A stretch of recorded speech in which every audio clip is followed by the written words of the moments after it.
continue to eat and enjoy your lunch. So we have with us today, we have Dr. Carolyn Tice. She's a professor and the Associate Dean of the Baccalaureate Social Work Program from the School of Social Work. Here at UMBC, she's been here since July of 2002. Currently, Dr. Tice teaches a first-year seminar, Images of Madness, and a writing intensive course in social welfare policy. She received her BSW from West Virginia University, MSW from Temple University, and completed her PhD at the University of Pennsylvania, where she worked with Hmong refugees. The co-author of 5 books, Dr. Tice's scholarship focuses primarily on the development of critical thinking skills and social work practice and policy from a strengths perspective. She is a site visitor for the Council on Social Work Education and a member of the editorial board of the Journal of Teaching and Social Work. She serves as a book prospectus reviewer for Wadsworth Publishers and John Wiley & Sons Incorporated. Dr. Tice is a nominee for the 2015 McGraw-Hill Award for Excellence in Teaching First-Year Seminars. In 2008, she was named a Fulbright Specialist and traveled to Mongolia to assist in the development of social work programs. Other international social work experiences include program development in Portugal, Taiwan, Vietnam, and China. Dr. Tice is a member of the Council of the Social Work Education, the Association of the Baccalaureate Social Work Program Directors, the National Association of Social Workers, and the Social Welfare Action Alliance. So we have Dr. Tice. Dr. Tice, you do a lot. That's awesome. And then we have Katie Morris. Katie Morris completed her undergraduate degree in psychology at the College of the Holy Cross and received her MSW from the University of Pennsylvania. She spent several years working with individuals with substance dependence and severe and persistent mental illness. Currently, Katie is the program director for UMBC's Baccalaureate Social Work Program at the universities at Shady Grove. Over the past decade, she has gained a great deal from her experiences in the classroom and sees the need to help students improve their written work, specifically bilingual and first-generation students. So if we can welcome these 2 wonderful ladies. Thank you. And the ADP. Okay, so let's get started with the questions. So first question, and I'll start with Katie. Well, you can decide who can answer. Why did your department, either one can answer actually. Why did your department decide to participate in the redesign process? Well, we thought maybe it would be helpful just to have a little bit of background for those of you who are not familiar with social work. We're lucky to have one of our social work faculty members here, Josh Okunde. We began probably in, Katie just reminded me, probably 1999 with Social Work 240, Social Work and Technology, and it was introduced by Gus Mitchell, who was director of the program at that point in time. And Josh, does that sound about right? And it was really forward-thinking and innovative in terms of linking technology with social work practice and understanding. And then from Dr. Mitchell, the person that took it forward a bit further was Claudia Lawrence Webb, who did significant research in the area and taught the course, and then most recently, Katie Morris. And so we've had success in the course. Students seem to appreciate kind of alternative formats to their learning, and we've moved forward in several other classes as a result. We teach 260, which is a first course in policy, hybrid. We teach 360. It's been taught 2 times, maybe 3 times, hybrid format during winter session. Social Work 389, Josh, in hybrid format, as well as your your elective course, Immigrants and Refugees, which is also culture designated hybrid format. And the DSM 5. And the DSM, another elective. So we've really branched out with a focus on the beginning courses in social work and the electives, but not courses that teach particular methods of intervention. We prefer to do that on face-to-face. So what obstacles and challenges have you faced in implementing this alternative delivery format in your department? Go ahead, Kate. I think it started, you know, as Carolyn noted, with the information technology and social work course. That was a course that kind of evolved, and when I started, it was a 1-credit course, and so we needed to kind of bring it to have more depth and also have more content and really expose our students to more. So it kind of started there, and I think John always teases us that we drank the Kool-Aid and started. For me, I kind of went to this ADP training probably back in '07, and that's where it kind of, you know, kind of got us started thinking about the hybrid format and what that looks like. But I think it's hard to think as a department, how do you take a class that I teach 3 hours a week face-to-face and put it all online or put it half online? And so I think that conceptualizing that concept is really, really hard to do. And so I think the ADP training really helped many of us think about breaking it down. And I think we're fortunate that the social work curriculum, because we're an accredited program, we have to have consistent syllabi. We have to use the same textbooks. We now have to have consistent grading rubrics. And so that almost forced us to have the learning objectives connected to our assignments. But I think going through this training really helped me figure out what that link was and to make sure that whatever we were measuring at the end, we were teaching at the beginning. And so I think that the training here really helped with kind of that obstacle of how do I actually see this course rolling out or running?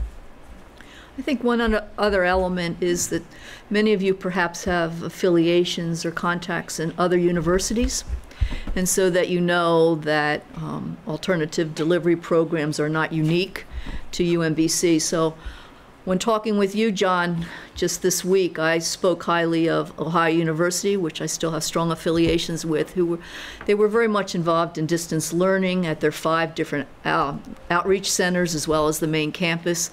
And I've kept in contact with the people that are doing that. And what I find really exciting now is, and Josh, you'll like this, that they're actually offering courses with instructors in different countries, bringing together like disparities in healthcare, for example. And they have a person from South Africa, China, England, and then OU in Athens, Ohio, teaching that course through distance learning, which is really phenomenal. So my point being, the workshop here is really helpful, and I appreciate it a great deal, but keep your connections alive in other institutions, because they too can give you ideas on what Katie was talking about. How are you conceptualizing the courses? How are you using technology? What's some of the most recent and kind of the forefront in technology, so that we can kind of keep our classes interesting. And that's enough there. So do students typically, are they responsive to this type of course design, and how do you know if they are or not? What kind of measures do you use to see if they like the hybrid or they like the online? I think we're seeing just this kind of generation of students that we all have in the classroom. I think you guys are experiencing this too. They come well connected. They're well wired when they arrive in our classrooms. From a recruitment perspective, I'm at the Shady Grove campus. A majority of our students are transfer students.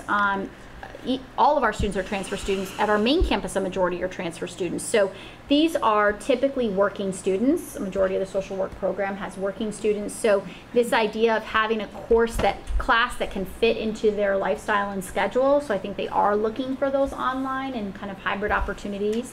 I often think they think that they can do more because it's online, so they don't realize the work that goes into the course. But for those that do, can really invest in it. So I think I see a lot of students, you know, having a lot of success in the online courses. We offer several of our courses online and hybrid in the winter and summer sessions, when those are such tight schedules to keep that it really does help kind of not have to be in the classroom for 4 hours, 4 or 5 days a week. So in that sense, it helps not only faculty member, but the student in terms of scheduling and being able to take those classes. Yeah, I appreciate what you said, Katie. I think, you know, universities are in the business of education, and I think that's what's driving the change in alternative formats.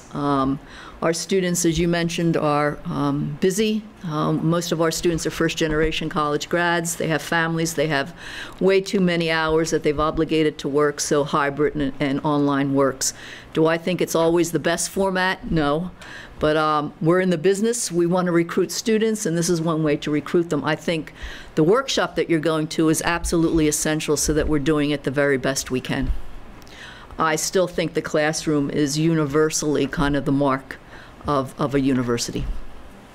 Thank you. Do you notice any differences in terms of performance since you've taught face-to-face and now you're teaching online? Do you notice any difference in student performance and engagement?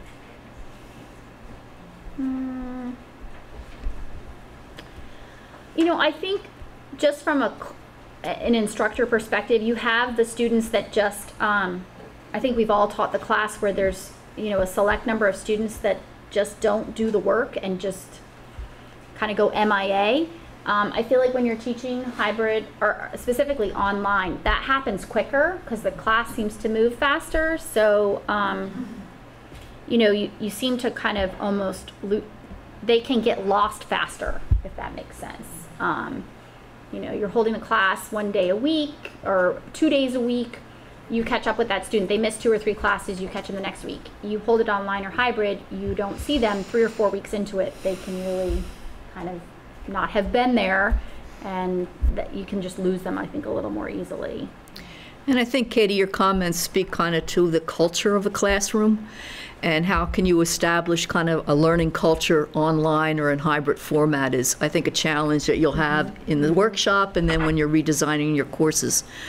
Most of us are pretty consistent in terms of the environment or milieu we establish face-to-face. I found it personally, I really appreciated this workshop, but I found it a little bit more difficult to do that even in hybrid format because I found myself, I wanted to make sure the students got the information when I met them face-to-face, and I kind of had to let go of that and move along. And so it's that culture, I think, that's, you know, you'll find your way, but I think that's been the challenge. I speak quite honestly that we probably, for social work, don't have the data that maybe your question would suggest, but we're going to have that data, and in a couple years or two we can really give you a very clear statistical analysis of competency development in our classes, whether it's face-to-face, hybrid, or online, and that'll be helpful, I think, for us to know. There's very little literature in this area right now, evidence-based. What types of tools or technologies do you use or advocate in, you know, new people trying to complete the course redesign process? What are some of the tools that you would tell them to use? I really like Camtasia Relay. I use that a lot.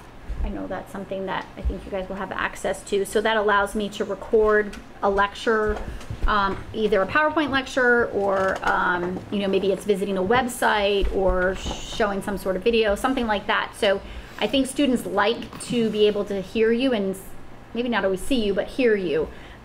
So that's something that I rely heavily on. I don't make 1.5 hour, 2 hour lectures. They're more like 10, 15 minutes. So how do you deliver that much content? You have to kind of, I think that's what Carolyn's talking about. How do you kind of change your thinking? Because you want to deliver the content, but you also have to expect them to be able to keep up with the readings or do these specific readings in order to capture those theories or ideas. I do use discussion board. I think the adaptive release feature is really helpful. I don't know if you guys will be teaching that, but that's another thing that I use.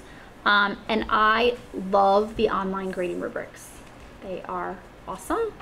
So you can have them upload an assignment, you can read it right there in Blackboard, you can have your grading rubric, if your screen is wide enough, right there too, and you can kind of just check the boxes. You can make comments, and then you save it, and it all goes into, it's automatically right there into the grade book. So I think that's really helpful in terms of giving really quick feedback to students.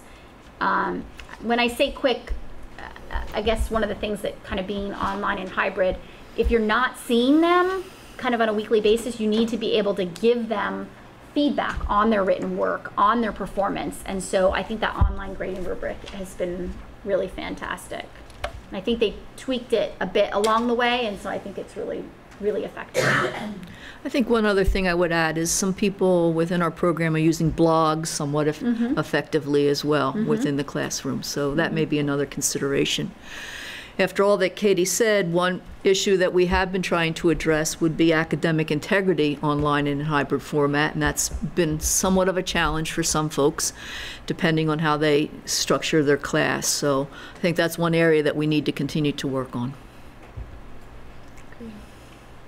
What are some of the best practices that you can share from what you've learned through this process? So we were saying these are the top 3 things that people should know when they're going through the redesign process. What should they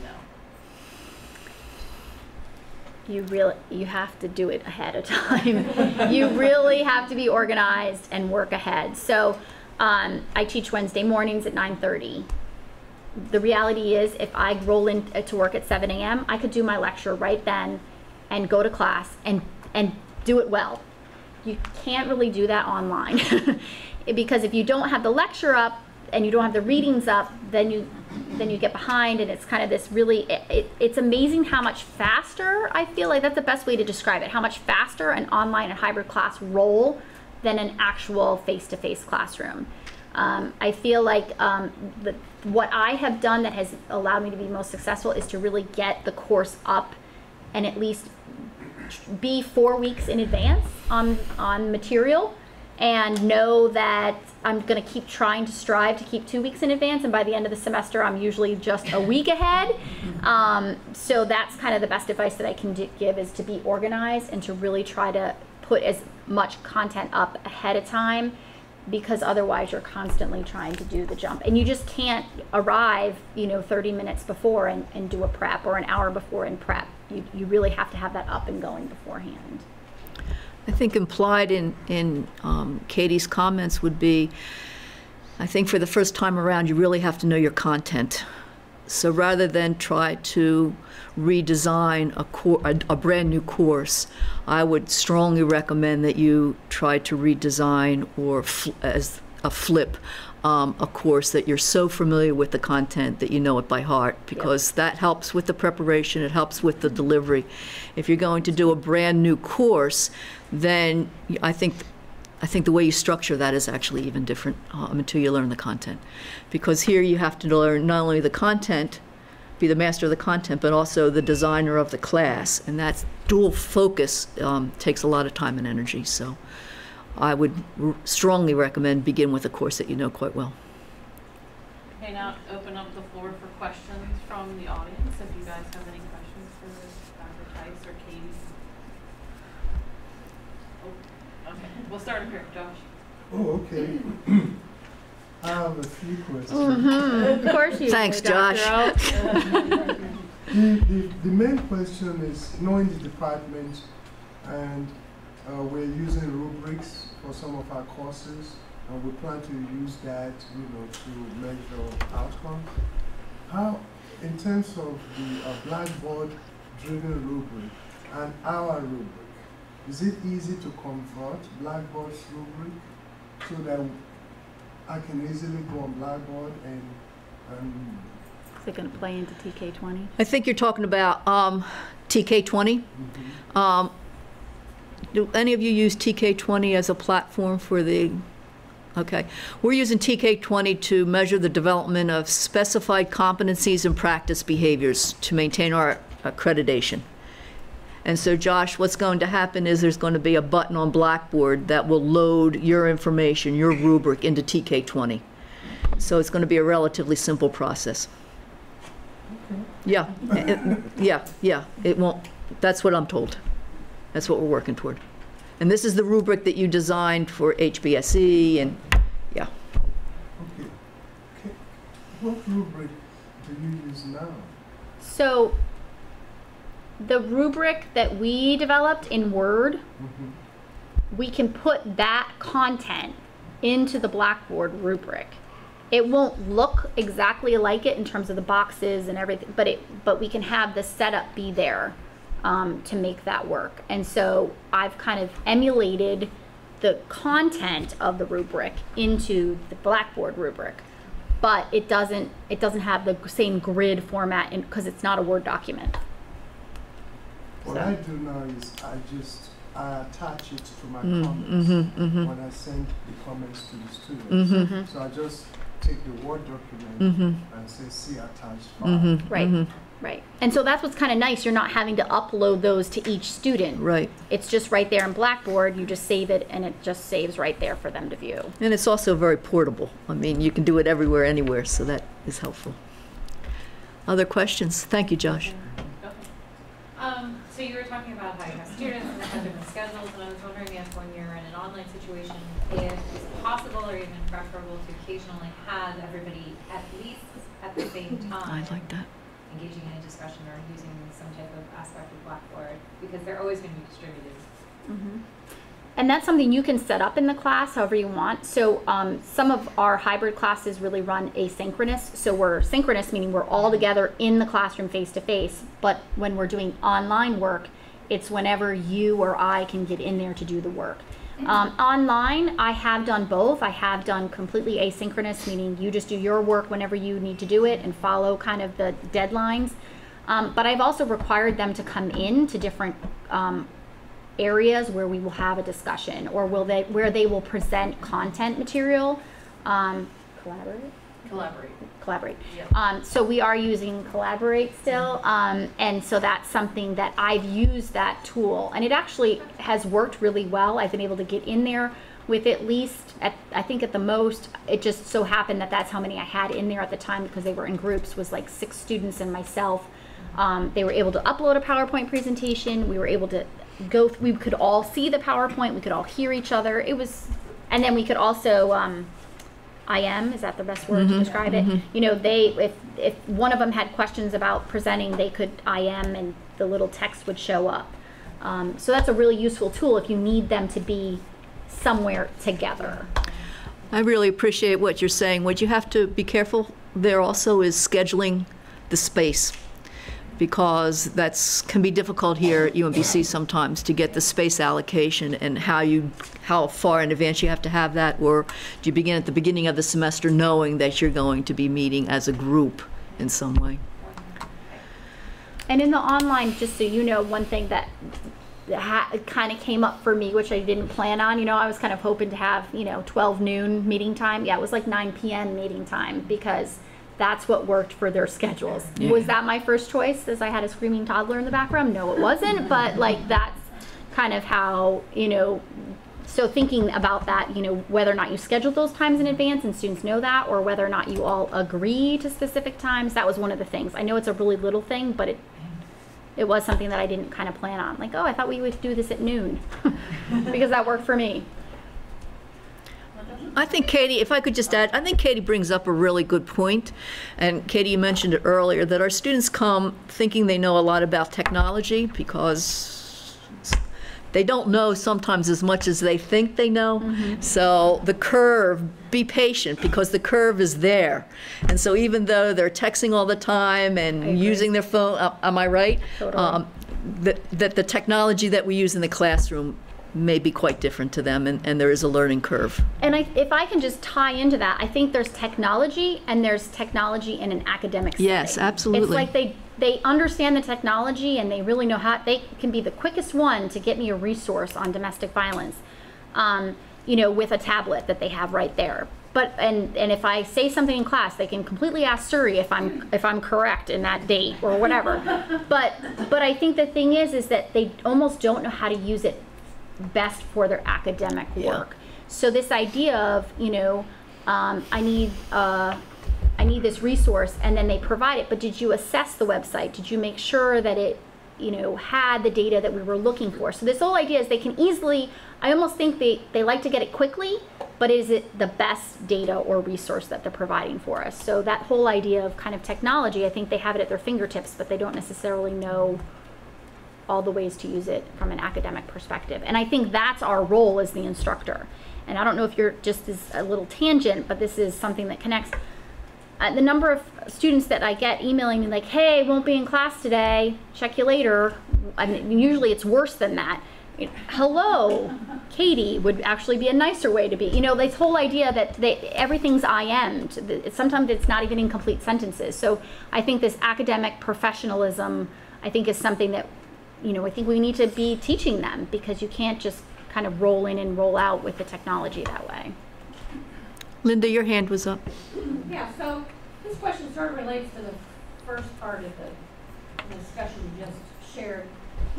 What are some of the ways that you have found to be most effective at creating an online culture of learning or engaging students online? You know, Carolyn, you mentioned that that's one of the more, or the way I heard it, is one of the difficulties of an online or a hybrid course is creating that same feel that you create in a classroom, that community of learners. What are some of the tools or the activities that you've had them do online that you feel like have been most successful at creating a feeling of, hey, even though we can't see each other, we're all in this together?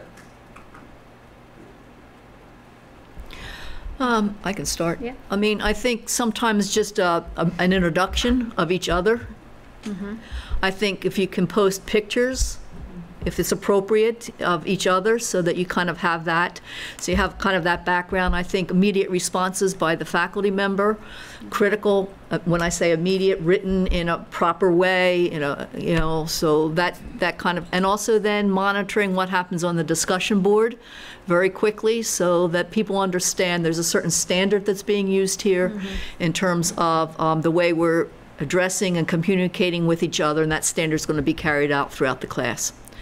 I think that's, for me, it was easier to do in a classroom setting. I didn't feel I was as successful on a hybrid, but I think it takes practice, you know. I think it really takes practice. There's a conversion that has to happen. And a confidence. I mean, I think lots of times in front of the classroom, my guess would be most of you are pretty confident. I think you have to have that same confidence when you're not standing in front of anyone, and feel good about the material and how it's being delivered and how you're addressing questions. And I think that happens over time. I definitely agree. I agree with all those points. And I think the major thing that I definitely experienced too is the feedback. So making sure, and I would just add one more thing, is that we have like a etiquette in our syllabi. So we note etiquette in the syllabi in terms of, you know, professionalism, and also kind of how, just as you would in the classroom, setting that stage of treating each other respectfully, that's also noted in the syllabus in terms of your online work. And then really just enforcing that. So really trying to stay up with any of those discussions or postings that they're doing, making sure that they are at that standard. And if they're not, you know, addressing that with the individual students. John? So, save this for the last. Carolyn, first of all, thank you for doing this. Oh, no problem. Yeah, I'm glad to do it. it. It was 10 years ago, this coming fall, that Beth Jones and I went That's to right. the graduate council Yeah. to sort of justify this hybrid thing. And I think, if I recall from the UGC, maybe you do as well, the concern was how could a course that the UGC had approved for face-to-face delivery still retain that approval once being designed. And a lot has changed since then, but I'm just curious from when you talked about the culture of how hybrid learning is being done here, what are some things you think could be done, that we could do, that would facilitate awareness? Not necessarily adoption, because I'll leave it to faculty to make those choices, but how do people get their feedback when what they know is really more the traditional face-to-face? Katie? Yeah, I think oftentimes when I've come to this, one of the things that I've said is, obviously none of you are rolling this out in the fall, so try it in the semester. You know, that's one thing that I kind of practiced when I was working on a conversion. You know, I did post an online lecture and ran a course. You know, maybe I was at a conference that one class period, and used that as a way to say, well, we're not holding class, but the expectation is that you need to get online, listen to this video lecture, and post to this discussion board. Practice this stuff, even just one tool or one kind of thing that you want to roll, that you're hoping to focus on in this revised format. I think that helps. I think it helps to get your feet wet and see, like, could I really do this? How would this work? You also get to see what you need to set up in order to roll out kind of an adaptive or an alternate kind of method of delivery. So that really worked for me. There was a couple things I did, you know, kind of online discussions. I also typically in my face-to-face, they hand in all their hard copy papers. So I grade everything hard copy, give all the feedback hard copy. So again, if you know you're going to be at a conference, say that they need to submit it all online and just practice using the online grading rubric. Practice them turning something in and what that would be like for you. I think that's a great way to get your feet wet. You don't have, that way you're not converting the class, you're just trying something that you know you would use in a future alternative, if that makes sense. Thanks, Katie. I mean, and kind of shifting the focus from the instructor, I think it's interesting if we could have some focus group with students to see what works for them, what makes them feel comfortable in this situation. We do this in face-to-face sometimes. If you introduce a new assignment, you get the assignment, you get it back, and then you can ask some students just to meet with you and say, hey, this is the first time I did this, how can I improve the assignment, what do we need to do differently? I think the same thing can happen, and I think that's how you begin to develop a culture that's student-focused as opposed to instructor or university business-focused. I'm going to hang on to that because I think one of the things that John's interested in is how do you get more faculty interested in hybridizing. And of course, you all mentioned that you felt the need in social work because of the students and their needs. But what I'd be curious about is, as a faculty member, as a teacher, what advantages have you seen? You've laid out some of the disadvantages. It's more difficult to get this feeling of a culture of learning going on. It's kind of time consuming, it goes quickly, you gotta lay it out. But what are some of the advantages that you've seen, or just differences that were kind of cool when you went to teaching hybrid or online compared to face-to-face? Like, were there some things that you could do that you really couldn't do as well in face-to-face? So in other words, what's in it for you as a faculty member if you decide to put your foot in the water?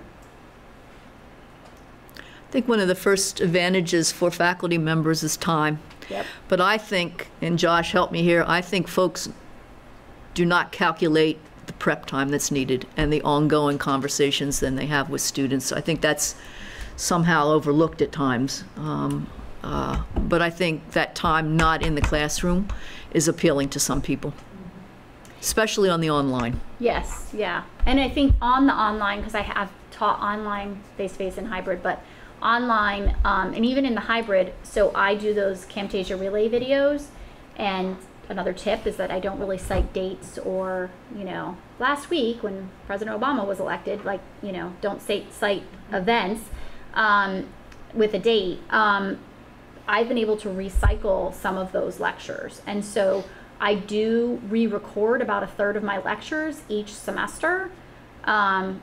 But that's a lot less work. If you were to calculate me delivering those lectures every semester, that's a lot more time than if I'm only doing, but I've offered them so many years now that I have that collection. That certainly, as Carolyn noted, you have to invest that time up front to see the reward on the back end, if that makes sense. So for me, I definitely think the time comes back. Now, oftentimes then you have to account for the time for prep and grading, and then all the questions. And the better you get at delivering the content, the less questions and concerns that come up. So I do think the first few semesters, it's a lot of work and time, but on the back end, if you are going to continue to offer that class within that format, you can really get the system rolling where you're able to deliver it. I think, as Carolyn noted, you have the confidence, you know what you're doing, you're able to tweak things along the way, but you really have a system to make it work. Thank you. So we're trying to get a sense for disentangling this a little bit more empirically, but what's your sense for students' perceptions of the face-to-face versus hybrid content delivery models? I have some that totally love online and hybrid and want more of it, and I have some that have literally told me, I am not going to take that class, Katie Morris, until you will teach it face-to-face. And I'm like, well, that's not going to happen this semester or next semester. So, that's something, I do think we still have this small group of students that are terrified of kind of this online world. And so, but we have a lot that really like it and it works for them. And then we have some that it works for them and they know how much work it takes and they do it. And then we have some that think, oh my God, this is online, winter, I'm totally going to take this class. It's going to be easy peasy. And I've had students fail. It's hard to fail this intro class that I teach, but they do because they don't do any of the work. I think your question's really complex because I think a lot depends on the content and where the student is in his or her development. And I had mentioned earlier that in terms of our methods classes, we do that face-to-face. And I think that's pretty critical because the students want to know, they want to know their faculty members. It's important for them as they go on to graduate school. It's important for them as they go. We have a year-long field placement that they kind of have that opportunity to really engage in a relationship with a faculty member. I'm not suggesting that can't happen online or hybrid. I'm suggesting it is different. So, does that, I'm looking to you, Josh. Yeah, also on the flip side, taking what you learn during hybrid to the face-to-face. Because it's made my teaching face-to-face courses a little easier because, for example, I grade my papers online, whether it's face-to-face or hybrid, and they submit their papers online. I don't have to log around papers while I'm traveling like I used to do. All my papers are on my laptop. So I think that students in both hybrid and face-to-face like the immediate return of papers. So if I'm grading 20 papers, if I grade only 5, the 5 get their grades right away because it shows right up on Sure. the blackboard. So I think I've not had any complaints about that, but only time will tell if they really like that process. What percent of your classes online and what percent is face-to-face in a hybrid class? And the follow-up question is, what are your assessments like? Are they online or are they in class? I'm not sure that are you saying what percentage of time is face-to-face in a hybrid course? 50%. Okay. And our online courses are 100% online. That's how we're defining that. That's not to say in our face-to-face classes, as Katie mentioned, that we're not using technology along the way, but yeah. And how about assessments? Your exams in a hybrid class, do you get them online, on Blackboard, or do you do them? This semester I've had more faculty giving online exams than ever before. So quizzes, some exams, some faculty do exams. I also do we're a writing intensive curriculum. A lot of our coursework is written assignments, discussion board postings, and just assignments, I guess. We do a PowerPoint assignment, so that comes in. Trying to think what else. I mean, I think it's kind of the gamut. It's the gamut. A lot depends on the assignment. Yeah, and the course. And the course. And the course content. Yeah. I mean, I really think maybe that's an overarching theme that in the case of social work, it's the course content that's driving the class format in many ways and the ability to make alternative formats available to students. And that's a faculty decision that's been made. And having campuses in more than two cities also makes it, especially in the winter and summer, we're able to offer the courses to Shady students and main campus students when it's hybrid. So it makes simultaneously it easier for them to travel. Sometimes we travel to Shady. It's easier for them to travel 2 times a week in the summer than 4 times a week. So. Right, good point. But I have a question for you. Oh, we had one more. One more back here. So my question sort of has 2 parts. So it's how do you decide which course to offer online, hybrid, face-to-face? You said it's content dependent and it's up to the faculty, but if you could give a couple of examples maybe. And then also what activities or what pieces of the course did you find were easier to transfer online versus keep it face-to-face? Yeah, I mean, that's been a faculty decision, and I'll be quite candid with you. I think it's a faculty decision based on the faculty who normally would teach that course face-to-face and their willingness to develop either online or hybrid. I think that's how it works. Does that sound? That sounds. Does that sound fair? Yeah, that sounds fair. And I think, core curriculum is our coursework like human behavior, policy, those are, and electives. Those are courses that are tending to be, and our intro courses tending to be more hybridized or alternative formats, where this kind of core practice where you have to preparing them for their internship, those are courses we've kept solely face-to-face. But I should add, there's not a lot of research. There's about 20 across the nation social work MSW programs that are online. So those programs are delivering the courses that Katie just mentioned online. So it's being done. It's just a decision that we have made, I think it's fair to say, as a faculty, that we're not going there yet. Mm-hmm. And not at the undergrad level. Not at the undergrad level, certainly. Good point. And your second part was what to put online and what to put face-to-face? When you Yes. teach a hybrid course, what Yeah. is it that works well online? What is it that works better face-to-face? I don't know if you guys have seen anything with Sarah Lupin in the flipped classroom, but I learned a lot from her too there. I really think delivering the content, meaning lectures, readings, obviously, do that on their own time. Where the classroom, and I think Josh is right too, kind of hybridizing classes or putting them online has helped me think about things differently in my face-to-face work, which is kind of cool. But I think as much as you can deliver the content to them and then have them practice it in the face-to-face. So we do maybe group work, or we do a group exercise, or I have them do a role play, or I have them practice what they just watched or listened to or read. You know what I mean, content-wise. So whatever your practice is, whatever your discipline is, getting them opportunities to practice in the face-to-face, because that's where you can say, well, you're not, remember what you read or remember what you listened to, you got to tie that back, and then you can make those connections. Like, you're not tying that back because you didn't get that idea. I'm going to talk a bit in conflict with that. Just in the teaching professor, the very most recent publication, they talk about the flipped classroom. And I kind of appreciate it because I did it the opposite. I kind of brought the content and the key points face-to-face, and I gave the exercises online. I teach policy, and so it was current policy issues. So it's much easier when you think about it to talk about an analytical framework face-to-face with students who haven't had much exposure to kind of critical thinking about either state, federal, or local policy, and then allowing them to kind of display or demonstrate what they've learned from the classroom discussion online by pulling up an article, by analyzing, and then I can provide the feedback. So I kind of do it the opposite way, and it works.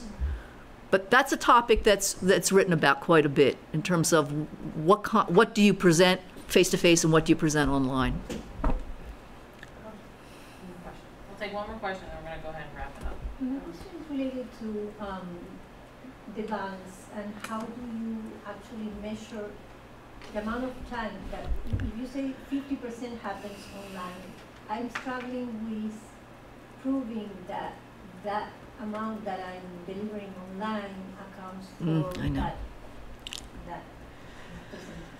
Yeah, that's a good question.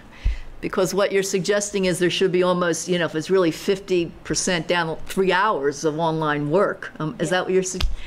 Yeah, that's hard to measure. I mean, I think we can try to design it in that way, but I found personally, and I don't have a lot of experience in hybrid, that's certainly the case, please know that I could not measure that. And I felt as though the students were probably spending less time online than I thought they should be, to tell you the truth. And it goes back to something you said, Katie. They're fast, and they're maybe not as thoughtful as you would hope. So when you talk about 50%, you're talking about 15% of the material. How do you decide, how do you feel that you are finding that balance? Sorry, I'm trying your problem. My question is this actually came up at the UGC. It's really a thoughtful question. Seat time and contact hours. Yeah. Yep. And the issue that was raised was that according to the Maryland code, and that allows you when you teach online courses, it's that the alternate delivery course has to have the equivalent learning outcomes. Sure. Not equivalent seat time or Right. contact hours. And for a lot of faculty, that's a big shift in thinking. That it is not about how often we meet, how often they're in class, but what are they accomplishing in terms of learning outcomes. And this was 10 years ago. I know Linda's been sort of pushing this rock up the hill for a while now as well, but you know, the issue then was show me a course that has articulated learning outcomes that's face-to-face. And people were sort of, those were a little hard to come by 10 years ago, so it's a little harder to now put the face-to-face bar as a standard against hybrid and online. I'm not saying it shouldn't be done, but what it did is it shone light on the face-to-face courses as much as it did the hybrid and online. But I think, thanks to you, Linda, though, when courses do go forward in the Curriculum Council now, they have to have a rubric that will demonstrate how outcomes are being measured, right? I mean, that's certainly the case on everything we've moved forward of late, so I think it's there. I don't know.